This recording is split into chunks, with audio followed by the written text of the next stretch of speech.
Well, good morning, everybody. We have 8:15 here in the land of legend. Um, Bright, sunshiny Monday morning. The northwest wind is not howling this morning, so it didn't bite on the old skin as hard this morning as the last couple. But we're on the short rows of the cold here, I think, and we're getting a little more daylight and a lot more sun power. So we're a lot to be optimistic about here as we head into the final days of winter and into spring. So with that optimism, we're going to bring you more optimism, and that is going to revolve around YieldMaster Solutions today and a whole bunch of yield data and proof of concept trials that we're going to share with you here in a little bit. So excited to bring you that data here with a whole host of commentary here from the one and only Jake Anderley and our entire agronomy team stationed across Wisconsin, Minnesota, and the Dakotas. So we'll have a cast of thousands today, as they would say on KFan radio. So with that, we'll go ahead and get going here. So yeah, as always, core values: integrity, proven solutions, innovative, ROI commitment. And as if you've been on our calls before, at the root of everything, this is it, right? And it is, to me, led by integrity, as it should be for all of us. And when we do that, everything else falls into place. We will bring proven solutions with high integrity. We will do it in an innovative way. And ultimately, we will make sure that there is an ROI for the end user, because that is that is paramount in all of this, to have an ROI for the end user in any of these products that we'll talk about today or ever offer within the YieldMaster Solutions portfolio. So again, core values there. We live by them. Again, here, so with YMS, the full season crop care. Again, as we were saying there, unlocking plant potential through purpose-driven solutions. And this is done by priming, nourishing, and enhancing, right? So what can we do in the priming stage to provide stress mitigation that's going to help withstand any environmental pressures that it might have, or that plant might come within or in that time period or throughout its life? The nourishing aspect, what can we provide that's going to give nutrition to fuel the growth and the development of the plant throughout the growing season? And lastly, enhancing, right? Provide microbial innovations and unlock biological power to enhance the plant. So what can we do to take what is already there and what we know is able to come from that plant or that crop and further enhance it? So priming, nourishing, enhancing. Next slide. So here we're going to talk a little bit about kind of just throughout the timing of the year, right? And we'll touch on that here as we go through some of the slides here as well. But this just paints a really good picture, right? So if we want to talk about, where we're coming to first here, pre-season, NutriQuire, Nutrify, SoyFX, right? A lot of those are either planter box or seed treatment or just put over the top. Nutrify, whether it's the pit additive side or stock residue side. We get into planting. NutriQuire, TerraSym, Repel, the Rhizostack, Repel, and then the OmniSync. We look at full of the in-season side of it. Emphasis for nitrogen fixation, Cerigard, Fortress Plus, Micromatrix, Invita, NutriQuire. And when we wrap it all back towards the fall, again, the Nutrify, again, whether we're talking stock degradation or we're talking the pit additive side of it. We have the key here is we have the full season there for whatever. Every farm, every field's going to have some different need, or every farm is going to have something that they've been wanting to try or lack. But the key here is that we have something that's going to fit all products at different times of the year to, one, best fit the farm and what their application practices and methods are to best suit them, to be convenient for them, but also to bring products to the plant that are going to optimize and maximize their performance. So today we're going to talk about, we mentioned this here as integrity at the forefront there of the call here just a minute ago. And this really truly is the key and at the heart of YieldMaster Solutions, right? Unbiased independence devoted to integrity, right? We talked about the integrity piece of it. And again, that is paramount for whatever we do in this. And today's going to focus around the proof of concept trial locations that we've had. We're going to look at single year data. We're going to look at multi-year data across mainly corn and beans today. But again, across multiple products. As you look here, there's only a handful of states that we have not had product into. Nevada, Utah, Arizona, right? There's stuff out there. not a lot, right? Oklahoma, we get a little sparse there too. And then very into the very extreme Northeast. And we've had product out into some of those states, but when we look at proof of concept trials, these are the states that we've had proof of concept trials into. Still waiting to go to Alaska, still waiting to go to Hawaii. I'm not sure why we haven't, but we'll get there, right? So again, the key factor here as a company and being fiercely independent as it stays there, our key to all this is bringing trial data that of all these products and new products that we're looking at or haven't brought on yet to make sure, do they work? Before we bring them to the farm gate, do they work? And then ultimately, like we talked about on the slide, do they have a high rate of return on investment? And we have some standards in there that we have built in, internally that we want to, that a product has to measure up to as far as percent of win rate or return, and then return on investment, right? If we're not hitting that 70 to 80% win rate and return on investment, then we're saying, hey, let's move on. What's the next product? What else? What else is out there that can do that? So, I mean, we do that through these proof of concept trials that we're going to talk about today. So, next, okay. First, we're going to talk about corn trial data here. And again, Jake, just jump in wherever you want to here. Two on this. The first one is emphasis. We're going to talk about here, and this is multi-year data.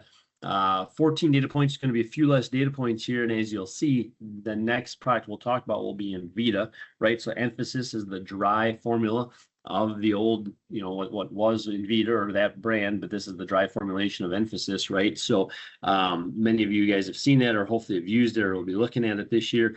Super convenient, right? We always say it comes in a little, basically Betty Crocker cake mix box size, does 40 acres. But again, looking at multi-year data, we had some of this a couple of years ago in our trial sets that we're able to test out to get this multi-year data, and it has performed extremely well, right? 14 data points, 71% positive response. This is over 8 locations, 3 different states. You look at the win rate. Yep, there's one couple that fall, one that fell below, the negatively there kind of greatly. Not sure what went on there, but you look overall, you even take that into effect and you look at overall, still a huge win rate there and very, very positive. You take the 2 outliers out and we're right in there, right? I mean, just a very steady product, very consistent across the board here as far as emphasis. Again, on that dry powder formula for nitrogen fixation product, this thing has been lights out really, right? And that dry powder is nice because it takes out a lot of the worry as far as getting too hot, too cold, right? We talk about the Goldilocks, right? Oh, this one's too hot, this one's too cold. This one doesn't really matter as much, right? We still want to take care of it, but it takes a lot of that risk out of there as far as handling, right? So very consistent product. If you look at the single year data here from last year in 25, again, 8 data points, 75% positive, so slightly up there. Still, again, 3 states, 7 locations. So spread out over a wide geography. 7.6 bushel per acre increase, right? I mean, that's a huge win rate. I think if we look back on the first one is 12. So multi-year data showing 12, last year showing 7.6. Again, just a huge win rate there to bring that added bump of nitrogen into the product. And we're going to talk about this as about, again, as we get into the soybean side there too a little bit, but what we're seeing, here's what we're seeing on corn. Jake, anything to add on the emphasis side of trial data here? If not, we'll move to Invita. So again, we mentioned Invita here, and here it gets really busy, right? We got a lot of little skinny lines here because we got a ton of data points. And Invita we've had for a long time, and I need to write down what year it was that we first had it. It was 5-6 years ago, but it's been quite a while. And here we look at 169 data points, 82% positive response. This is 13 states, 48 different locations, 8.4 bushel an acre increase when positive. So when positive, 8.4 bushel positive there. Yep, we get a few that dip below the line there and go negative. We're going to have that. But again, we're still talking probably, I'm not going to count the lines, but we're still probably talking 140 positive data points over all the years we've had it. And again, 48 locations there. So very steady. Again, one thing to remember about the Invita, right? So it's a liquid form for nitrogen fixation. It is Omni certified. So if you are looking at that organic acre, this is a product that is Omni certified to go on that acre as well. I think we have some data from last year. Do we hear? Or no, just multi-year data on this one. So we're going to jump into NutriQuire here. Again, so we look at NutriQuire here, and again, a biological that's or microbial that's going to get into the soil and get things more active and make more of our P and K soluble into a usable form. We look at multi-year data here on this one. Again, 67 data points, 75% positive, 7 states, 23 locations. Again, 13.8 bushel per acre on the average when increase one positive. So when we're looking positive, 13.8 bushel. You throw them other ones in there, I'm fine with that. We're still going to be positive, right? And to a point where our ROI is definitely there yet. So those few, every trial, there's not going to be a trial of any product out there. You're not going to have something that's going to fall negative. But again, the positive by far outweigh the negative on this thing. And again, we're pulling 13.8 bushel an acre average increase when we're positive on that side. And again, a 75% positive response. That's the big thing.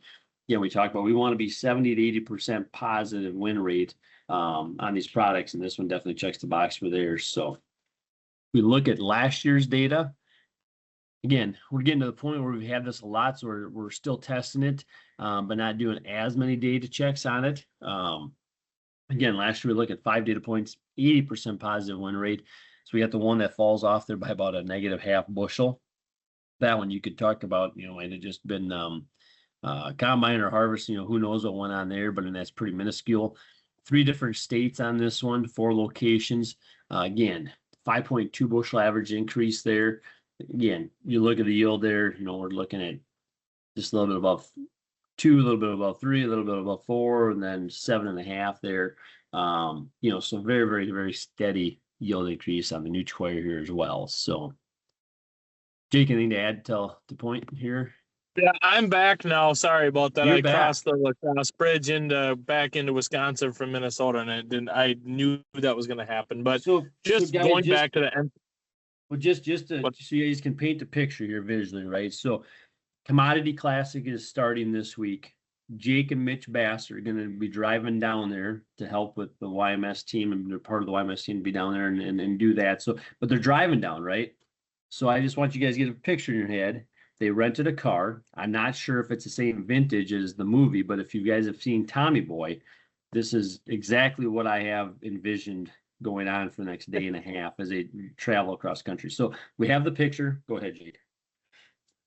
Yeah, except no M&Ms going down the dash and no deer in the back of the truck. So no, we got a Dodge Durango. It's pretty sweet. But anyways, not to derail the call, but the on that emphasis, those negatives, a lot of times if we look back on the multi-year and even in Vita, a lot of times when we get those, half a bushel loss or a bushel loss, those kind of call them like small losses. Typically, those are in scenarios where nitrogen's not our limiting factor. So, we don't hide the data. We post all that stuff. And that's kind of like I use the analogy of, putting a non-sand hybrid on sand on corn. It's the same thing with emphasis. I mean, if we're putting emphasis in a super high nitrogen type environment where we've got our nitrogen program down to a T, we probably aren't going to see the response like we would out of products like NutriQuire or something else. So just keep that in mind. And then on the NutriQuire, that's just real quick. That thing has been a home run. The ROI when it's a positive response is the highest of any biological for corn that we have. It works well on beans, works well on other crops, but the corn side has been huge for us. So. No, exactly.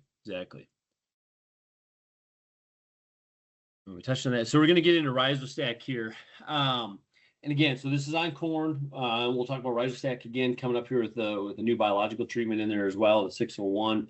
But again, we look at multi-year data here, 24 data points. Again, 79% positive response just overall. I think there's just only 3 there that are showing a little bit negative. There are 3 states, 11 locations. Again, when positive, 14.3. So Jake just talked about the NutriQuire there being one of the highest. I mean, this thing is no slouch either when we bring that Rhizostack into here, too, for plant health. This thing has just been knocking it out of the park. I think do we have last year's data on this one, or this is just multi-year data on this one, I believe, coming up here. But again, we look at what this one's been doing here as a planter box. This thing has just been lights out to me, 14.3 bushel on this one. stacking on here. So, and you start looking at some of these and what they're doing, and then you start looking at some of these. Ooh, do I put this one together with Nutriquire and on the same acre? You know, there's a lot of things we can do here. We're not saying you're going to get 14 plus 13 to make 27, 28 bushel, but there's going to be some synergy in some of these too, also. So, Jake, anything you want to add on the riser stack? No, I think it's a product that's just slept on in the lineup for the return that we get out of it. And it's just a little bit of a lower price point than like the Nutriquire Terrasim type product and some of the other stuff. But, you know, for a low cost of goods per acre product that's got a really high return rate and a really high ROI, I guess, too. That's probably on corn, the data. I mean, Nutriquire, we've got a lot more years of data with, but this one is right up there on the performance side. Yep, no, for sure. So next we're going to talk about Nutriquire Terrasim, and I believe this would be the planter box application here. We have multi-year data and then last year's data, you know, and again, so we're bringing in the Nutriquire part of it here where we're going to help with P and K solubilization with microbial activity in the ground.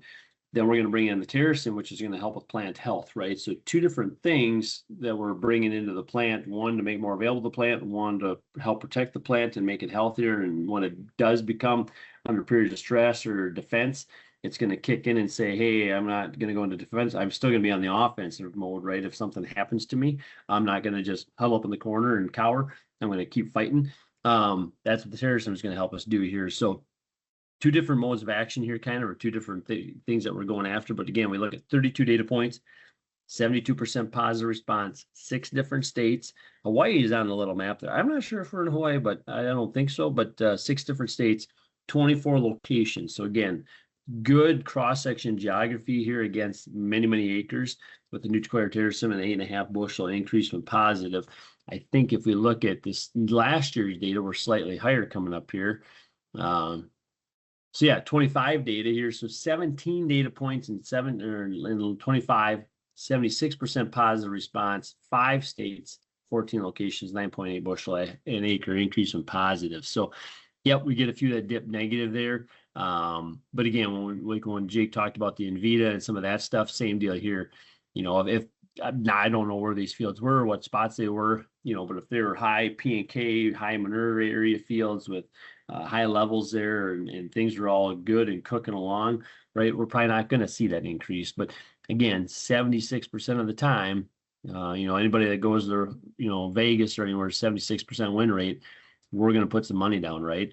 And we're going to come away a winner. So again, 9.8 bushel an acre last year on the Nutriquire Terrasim. Anything to add, Jake, on that one? Nope, you got her. Okay. Best for last, maybe here, Rhizostack, plus the TS601. And Jake, you can chime in here too a little bit. So this is going to be a new product for this year with the 601, going to be more like a biological seed treatment.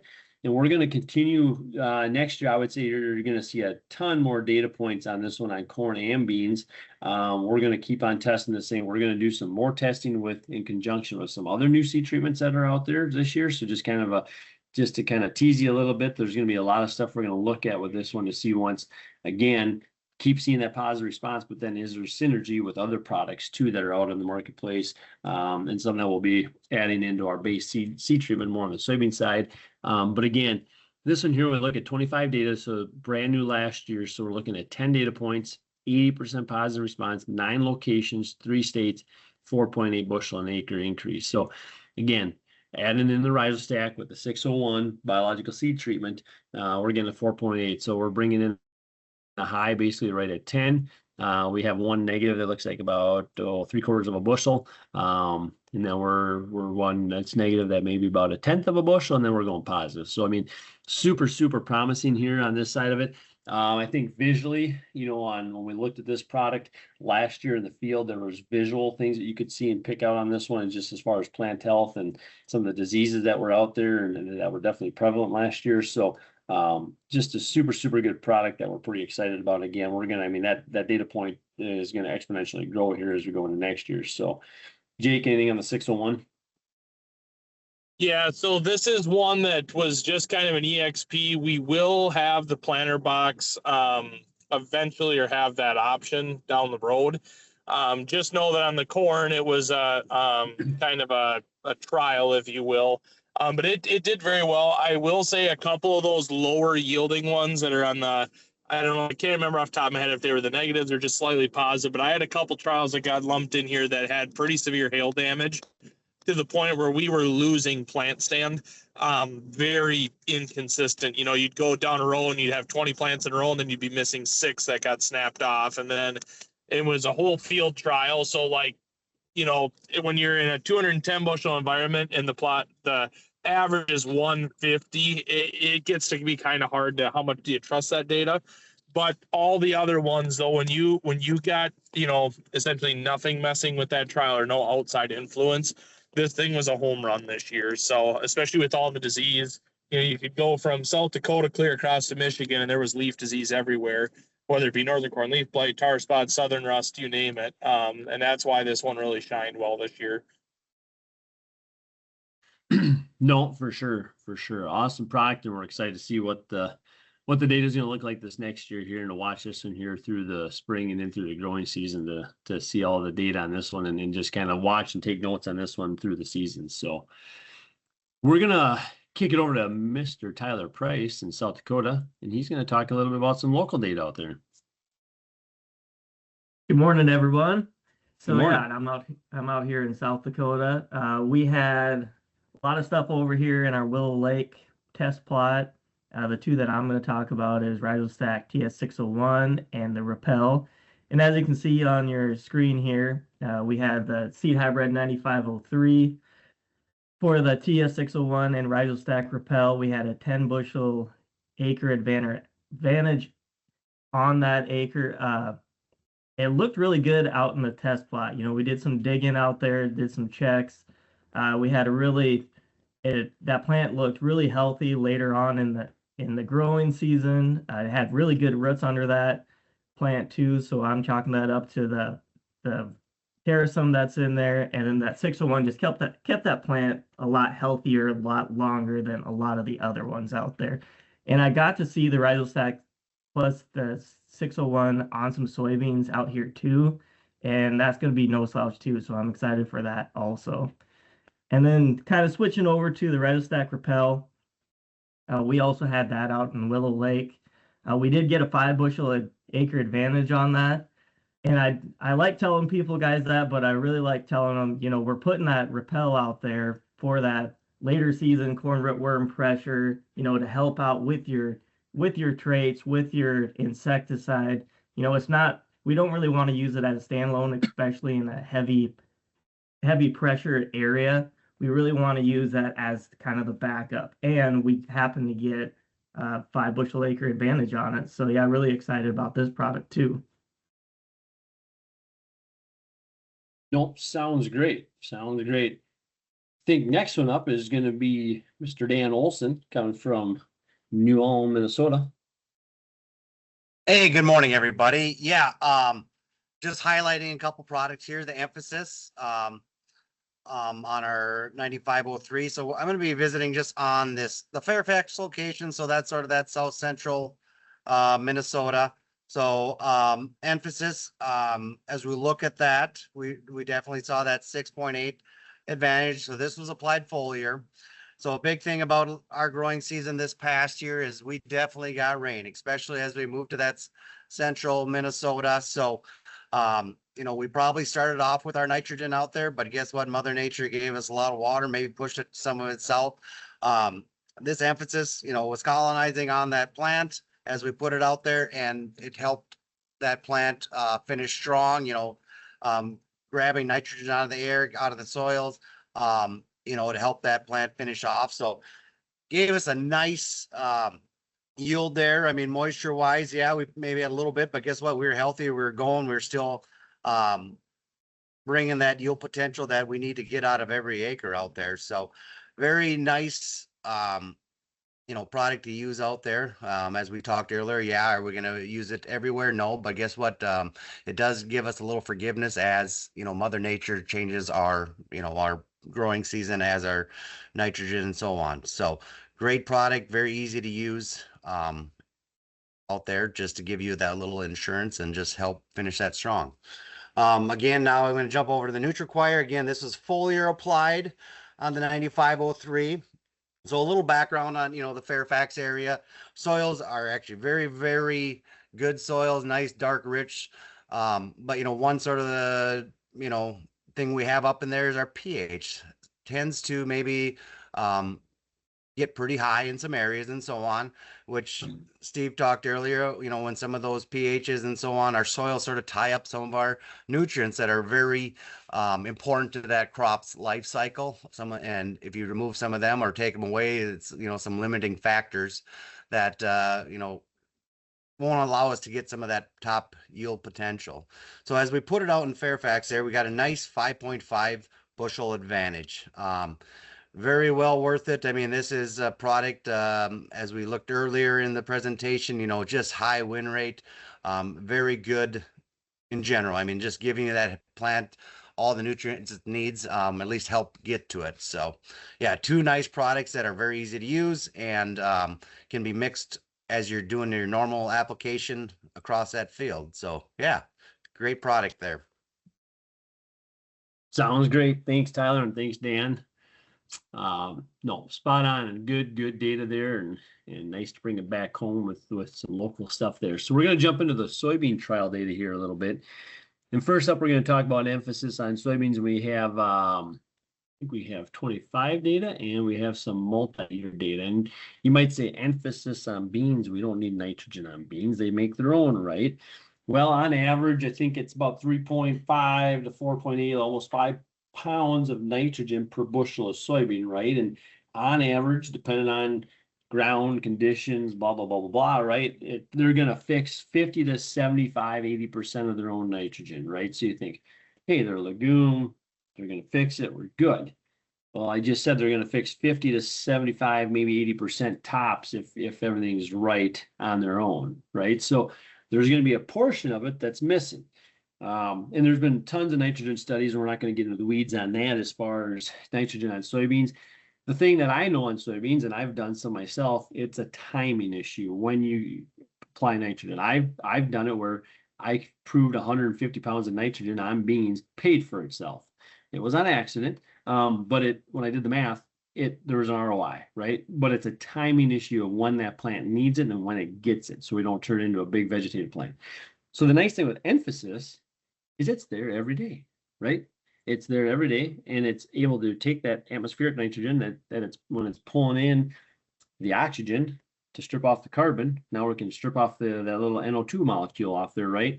And utilize that. So this isn't going to make up that other 20% that it needs, but it's going to give it that bump every day of its life to keep pulling in a little bit, not overload it where we're going to get that big vegetative plant, but we're going to keep kicking in to drive more yield, whether that's through more pod set, more beans per pod, bean size, right? We're going to help bring that nitrogen into the plant to get some of that bump. So on the soybeans, right? 6 data points last year, 100% positive, right? I think the lowest one there is at a bushel, right? We got then 2, 3, 4, 5, and and then the last one there is 10 bushel there. So 4 states, 5 locations, but a 3.3, one positive. All of them are positive, so we're seeing a 3.3 bushel increase there on soybeans. So awesome in response on beans. We know where the bean market is. Just say it's a $10 market. That's a $33 return for definitely not that for application, right? And we can put this in with our spray when we're going across for our post-emerge first trip there, or put it in by itself if wanted to. But awesome product there on the soybean. We look at the multi-year data here on this one. Again, only had this out a couple of years.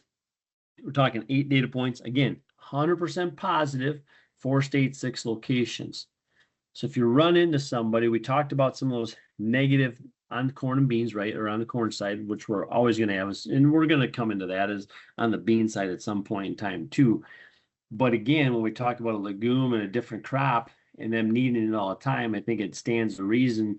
Again, we're not applying nitrogen to beans in the soil like we are corn. So like to Jake's point, we see some of those negatives because maybe we had a lot of ammonium sulfate out there. We had a lot of urea or nitrogen, or just nitrogen in general, right? Or we side dress corn. Whatever those things were, we were giving the plant had readily available enough all the time, right? And here the soybean is fixing its own, and we're helping that through pulling that atmospheric nitrogen in. So to me, I want it on both crops, but this is obviously as close to a sure bet as you can get. So definitely excited about the emphasis on the soybean side. Again, that's that dry powder. It's super easy. You have it in the cab with you. You put it in when you're mixing, and away you go. So very good data on that one on the emphasis, and we'll continue to have some more there. I think we have some Envita data coming up on soybeans as well here. Again, so multi-years. So this is going back a lot more years. 42 data points. Drops to 67% positive response, 4 states, 14 locations. I'll be honest, some of that early data, and again, I'm hopefully not speaking out of turn, Jake, but some of that early data, we know that there are times, some of the, again, the handling with the Envita, if it got too hot, too cold, some of that I would attribute to that a little bit, right? I'm still very happy with 67% positive. The key here is 3.5. We were 3.3 on the emphasis. We're 3.5 here. That yield bump is pretty much the same across the board to get 3.5 or north of 3 bushel acre increase on yield. So again, you start talking a $30 to $40 return or gross return, take that off of your product. That's money in the bank, right? We go out and we see farmers or anybody out there right now. Yep, margins are tight. We don't want to spend money. Here's where you want to spend your money, right? Because you know you're going to get that return on investment, whether it's Envita or emphasis. So, Jake, anything to add on the nitrogen side of beans? No, you're spot on. And the biggest thing is where we see the response just over the years with whether it was with Envita or the emphasis, the more we struggle to get high bean yields, the higher the response rate with emphasis. So if we're in a 40 bushel environment, we usually get a much higher response with emphasis than we do in a 75, 80 bushel environment. So as the bushel environment increases, the positive or the ROI part of it kind of goes down. Still has positive ROI in a 100 bushel bean environment. You'll still get a return on it. But where we see those big 6, 8, 10, 12 bushel win rates is usually on that, call it the moderate yielding ground, that 50, 40 bushel environment where a lot of guys, everybody thinks they have 60 bushel beans at the coffee shop and they go home and look at their weigh slips and they have 45. So that's the kind of the environment where that's going to work the best. So, nope, spot on. Great point on that. So, question in the chat box: using emphasis, what is your recommended timing for application? First pass, herbicide, second pass, or late with insecticide? Doesn't work well with fungicide. So yes, and yes, right? It does work with fungicide. It can go with insecticide. It can go on second pass. It can go on first pass. My preference is first pass, and that's whether that's corn or beans, right? And because this is symbiotic, it's systemic through the plant, right? Whether it's corn or beans, I always kind of call it from tip to tail, right? Bring everything back to livestock world, tip to tail, or nose to tail. We're going to cover from the top of the plant to the roots, right? So because it is systemic and it's going to live in the plant for the life of the plant, till fall, till a frost that kills the plant and kills the bacteria in the plant, we're good. So I want to have as many days on plant or on plant implant as I can. So my preference always is first pass. Yep, guys will say, well, I'm spraying a lot of black dirt, right? Don't care, because in theory, I only need one drop, one bacteria to get on a leaf. It's going to get in there. I think it's in about 30, 40 minutes. I think, Jake, right, where it's going to get in there. It gets into the mitochondria, starts to reproduce already once it's in there. So as long as I get a drop on there, I'm good. So yep, I'm spraying black dirt, and that bacteria that gets onto the dirt, it's not going to do anything. You can say, well, I'm spraying weeds then. Yep, honestly, we've seen better weed kill at times with this stuff in there, because it opens up and it makes that plant kind of kick in and go, and it sucks that herbicide in, and away they go, they're dead. So I want first pass just because I want as many days in plant as I can for the season. If we get late, something happens, can I still put it on? Yes. Fungicide timing on beans, corn, there I get, just because I don't know if I have enough days, enough runway to get that full response or benefit from it. I get a little leery there. I think we can, depending on where you are geographically, and I'm probably thinking my spot here in southern Minnesota, right, where my days are by the time I put fungicide on, are numbered to when that plant's going to start shutting down. You were probably looking more at pod fill there and bean size there if we do anything to gain some of that response. So not saying that you can't do it, and as you go south, You should have a little more runway there. Probably better or okay to do, but again, first pass is always my preference just because of days on seed and or days in the plant. So, Jake, anything there on the timing side of application there? Yeah, the earlier you get it on, the better. Kind of like you said, but it's a game of numbers to get the bacteria concentration. And if this is the easiest way is if you think of that, we call it the Betty Crocker box on the emphasis, that little bit, your 5 grams per acre is the use rate. When we go and apply that and you think of the microbes and how small they are, so for them to fix about 20 or 25 pounds of nitrogen, think of the concentration of how many of them there has to be to do that in a season on an acre. And kind of like you're saying, the fungicide time, like there's just not enough time there. Your ROI is not going to be as high. Sure, if you wanted to try to rescue something, or we've got beans that didn't nodulate and it's a rescue pass, totally understandable, and you'll get a return there. But for the highest return on investment, if we're going to spend that $14.95 an acre, the best application is early vegetative V2 to V4, primarily before R1. Everybody tells me they spray their beans at V2 to V4, and usually it's R1 plus 5 days is when most guys make that first application. So through that first flower period is kind of the ideal time. Yep, perfect. Okay, we'll jump into Nutri-Square on soybeans here. There's another question that popped in there. Jake, too, any experience with emphasis on potatoes and emphasis or beat on potatoes? There is, Yeah. and then some of that data goes back to the first years with Envita. And I mean, it was the one, Jake, I'll have you jump in. The one thing I remember, Adam, on that was the culls. Basically, one, we had more pounds of potatoes, but two, our culls, the culls that they had went way down. So I think their premium, their yield was way up. It was a really good response on potatoes. And Jake, you might know some more of the specifics on that. Yeah, I'm probably going to lose service here again, but real quick, the Adam circle of wagons with me on potatoes, we have data from a couple years ago, but we still actively sell a pile of it on potatoes today. So.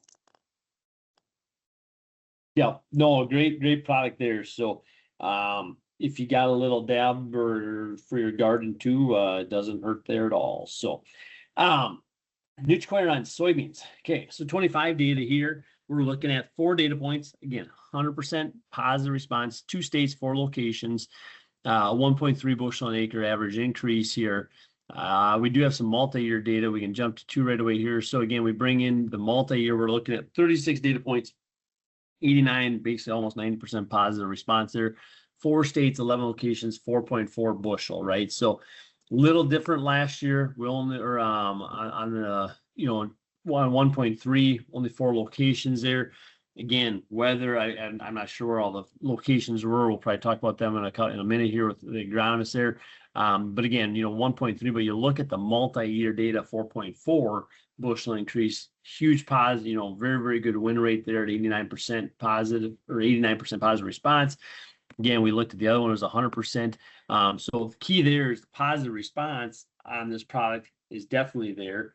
Yield last year, yep, was a little bit off, but 4.4 bushel on the average on the multi-year data, when you put all that in there, is big, right? We were talking a lot of stuff here up over 10 and flirting with 10, but you look here in that 4 to 8 range there's a lot of stuff there on that multi-year data. So again, super good product on the soybean side.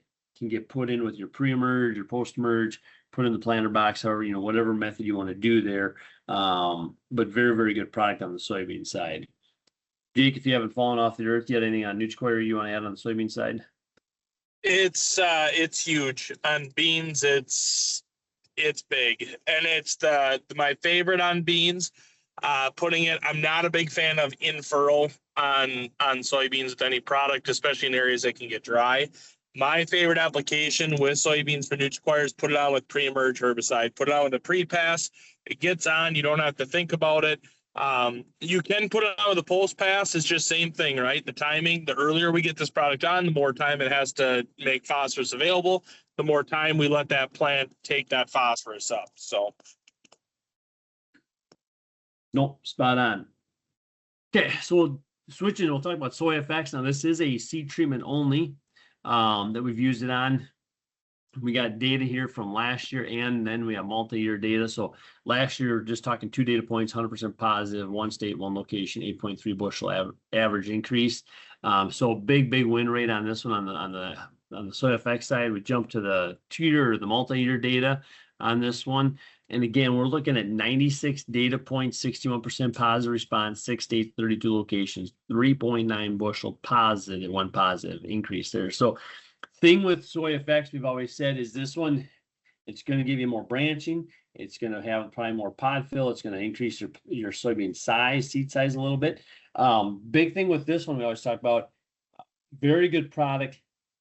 When you do that, you do need to have this one where you have some decent management as far as you have the rest of the groceries there for the product. And I don't want to put it into a spot where probably water is my limiting factor, right? Because if I'm going to make more branches, make more pod sets, try and increase bean size, if water is a limiting factor, if I'm drought prone soils, if I'm on some dry land that just doesn't get as much annual rainfall, if I'm under a pivot, heck yeah. But this is one product where I just probably want to be a little more nichey as far as where I pick it or put it, because when I place this one right, then I have a super good positive response to it as far as my win rate. So Jake, anything on the soy effects you want to add? We may have lost Jake.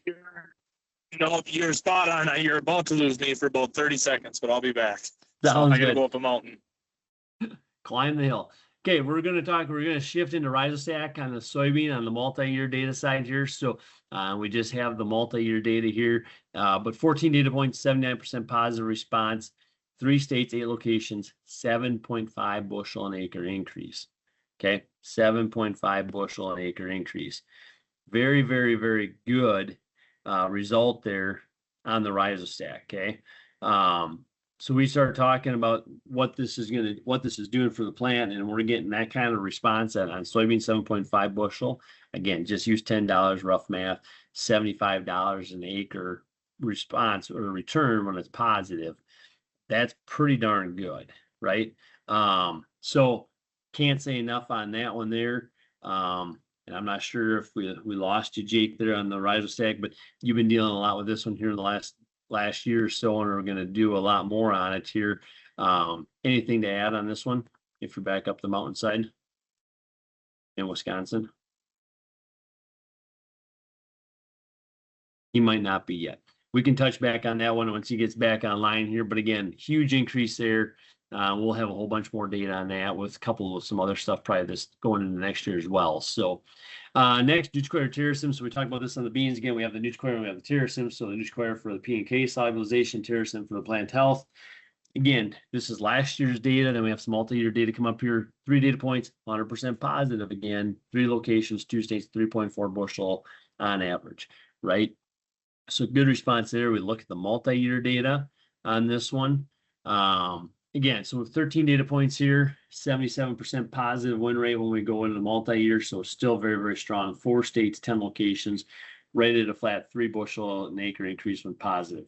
We get, I think, 1 or 2 that dip just a little bit negative there, right? Doesn't scare me. We look at the positives here. Got some big wins there coming in, doing extremely well there. So again, we talked about, again, what both those products are doing. P&K, plant health, keeping it offensive and not defensive, and 3 bushel an acre increase is very, very good. Next, Rhizostack TS601 on soybeans. So again, this is 25 data. It was new last year, right? Coming out this year, we'll have, again, like we talked about on the corn, we'll have a slug more data on this one, but 7 data points, 100% positive, 6 locations, 3 states, 4.4 bushel an acre increase. Big one for me on this one was when Jake, they had a bunch of testing and side-by-sides at Baldwin there in Wisconsin at one of our plots there. Just visually down the road you could see it, but when you pull plants, when Jake pulled plants, he sent me a Snapchat that night when he was doing this, getting some stuff ready for the next day, and lay them on the ground, and you just went down and, unbiasedly just grabbed plant, right? It was 2 or 3 to, it was the same in each different check or trial. Laid them on the end. This thing was just loaded. Looked great with pods. Plant health is there. We're bringing in the 601 for the biological seed control there a little bit on the seed coat side or the planter box. But again, you look at this one, just the visual effect that this one had that you usually you can't see that, right? And here you could. So, but again, 100% positive, 4.4 bushel an acre increase. This thing is, I think, just going to continue to grow and have a great year and future ahead of it as far as a product. Jake, anything to add on the last soybean ones before we get into the local data? Yeah, I'll cover what I got on this on the local data side. Perfect. We'll wait till then. So next we're gonna welcome Chase Shute, North Dakota, Minnesota, agronomist up north there, Nutricoir terrorism and some soil effects there. You got in Rothsay and Wahpeton. Chase, how are you this morning? I am doing good. Yes, I'm Chase Shute up here in North Dakota, and we had some trials out here this year, and let's start with the Nutricoir terrorism there. And one thing you'll see, or one of the things that you kind of hear everybody talking about is the return on investment that we're looking to get with basically all these products. And one of the things I really like about Nutricoir terrorism is that not only do we get a return on the investment with the product that we're putting out with Nutricoir, but we are also kind of protecting and getting a return on some of the other inputs that are going in, with our dry fertilizers and that kind of thing that are going out. With the Nutricoir out there, it helps unlock those phosphates and helps move that through the plant, and then we get extra plant health with the terrorism. So we're putting a lot of work, especially as farmers, they're putting a lot of work into this crop. So why not protect our investments on all measures? And that's kind of where we see this Nutricoir terrorism. Plants looked healthier. We ended up with healthier plants with the terrorism part of it in there. That led to, more flowering, more pods, and in the end, that's what we are all looking for, right? And with the conversations moving forward, with all the stress that is going on to these plants and what we're asking them to do, we've got to do everything we can to protect our investments going into that field. And I just really saw it this year on the Nutricoir terrorism. It, helped those nutrients move through that plant, and that's what we're all here to do, right? Over to the soy effects. So Steve talked a little bit about this one. So this was pretty amazing to see this year there in Wahpeton. There was a major yield advantage on this one. And, anytime we're getting more branching, people kind of look at that as, well, that's not always good, right? Because, more branching and bigger plants don't necessarily lead to more yield.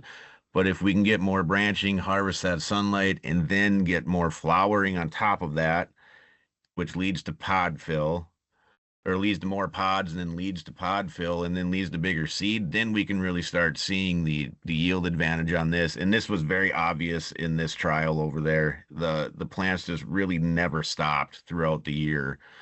And again, going back to our returns on investment, what we're trying to do, these products are starting to show out for sure, especially in those higher yield environments, which I would say in the Wahpeton location, it is in a pretty prime spot. So, I mean, the yield environment was higher, I would say, there in the conditions we had this year. I mean, we had adequate moisture. We had all the things that we need to, really see that product shine over there on the soy effects side. So not a whole lot of bad things to say about it. We placed it right. We got the right trials out there, and we definitely saw the advantage there.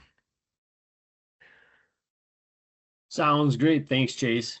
Appreciate that. We're going to jump into Jake from Wisconsin again. TS601. Can you hear me now? We can. Perfect. Okay, I finally have service again. I was a little worried. Okay, so TS601. So these are two trials that I had last year. So the Baldwin was our knowledge plot location. Knapp, Wisconsin was a kind of a split field, if you will. So we had a guy split a planter, and then he combined it, and then going off of his climate field view, pulling data after the fact, and that's a bunch of different side-by-sides throughout that field averaged. So the thing with the 601 in Baldwin, so we had a pretty fair amount of white mold show up in Baldwin this year. So when you look at that 9.3 bushel, it's like, wow, that's a lot, you know, for a biological to hit that. The thing with 601 is when we get into these disease environments, and if you guys deal with white mold's not a disease that robs 2 or 3 bushel. It either takes, you know, 0 or it takes 25, 30. And so the 601 doesn't make the white mold not show up. You're still going to have the same infection rate, but what it does is it slows down the plant's essentially, or not the plant, excuse me, slows down the white mold sclerotia inside the stem from growing, so the plant can still fill out its pods. Eventually, the plant's still going to succumb to white mold, but we're getting a yield increase that we wouldn't have had if we just let the plant fight it off itself. So that's how we got that 9.3 bushel. Even just the early on, the incidence rate of white mold, you could see right when it showed up. Now it doesn't mean that it wasn't there in the check. It just wasn't visually.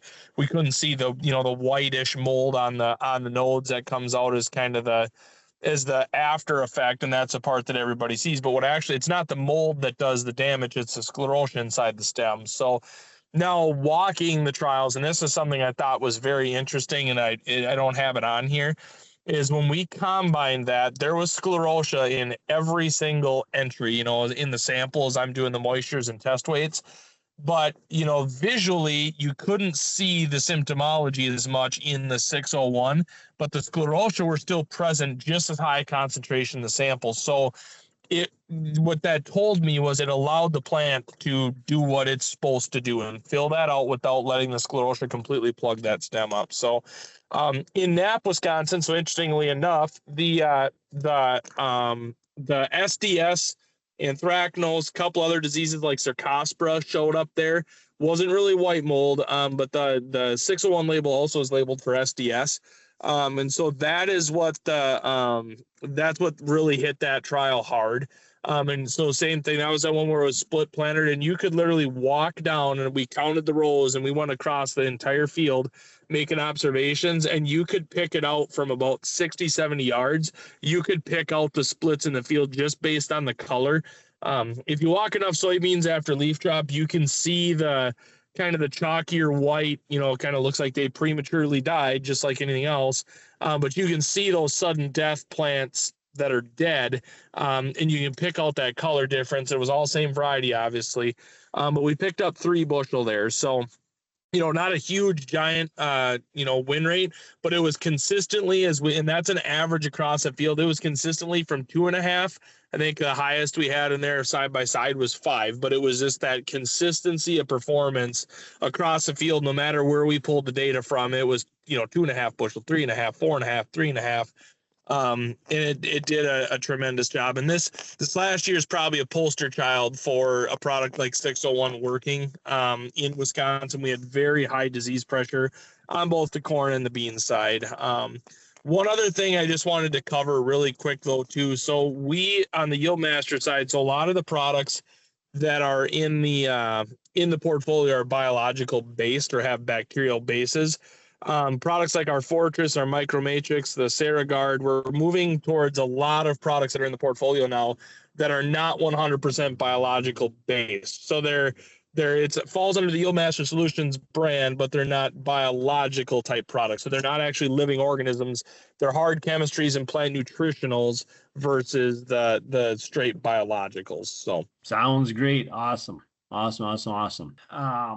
And I think, the key takeaways with all this is, one, we have data in our backyard and local data. We have last year's data. We have multi-year data. We're going to have a slug more data going forward. I've seen the plan for what we're going to have, just in general between the Legend seed side of trial data there with corn and soybean trials, but then everything on the YMS side and the new 601, Rajastak Repel, for corn and beans, all this stuff going forward, and then trying it with this, trying it with that, right? A lot of interesting stuff they're coming forward. So by this time next year, when we start doing this again, this data bank is just going to get bigger and bigger and bigger. So appreciate that. As always, Appreciate your time. Everybody be safe out there. It's a glorious Monday morning here, and it's going to be a great week ahead. So everybody be safe. Appreciate your time. We'll conclude the call here with that.